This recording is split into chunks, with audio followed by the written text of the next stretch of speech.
Welcome to McPlum, simple solutions served daily. You start by confirming the exact SKU or ASIN and marketplace. This avoids deactivating the wrong listing. Next, log into Seller's Central, complete two-step verification, and go to Inventory, then Manage Inventory. Once there, use the search box with SKU or ASIN to surface the exact listing. Make sure to note the current status, price, and FBA or FBM designation so you can reverse changes if needed. This preparation saves hours later. You now decide how to deactivate. Close the listing, delete it, or set quantity to 0.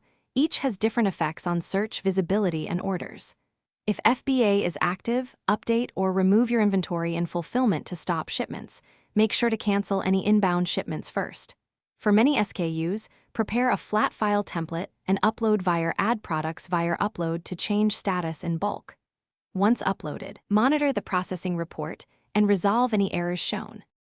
Once done, verify the listing shows closed or quantity 0 and that search visibility drops. Check both desktop and mobile views. Make sure there are no pending orders, active promotions, or running ad campaigns tied to that ASIN, and cancel or pause them as needed.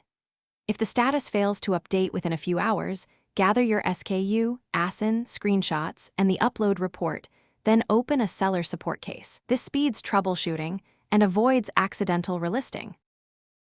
Thanks for watching. Stay juicy and subscribe.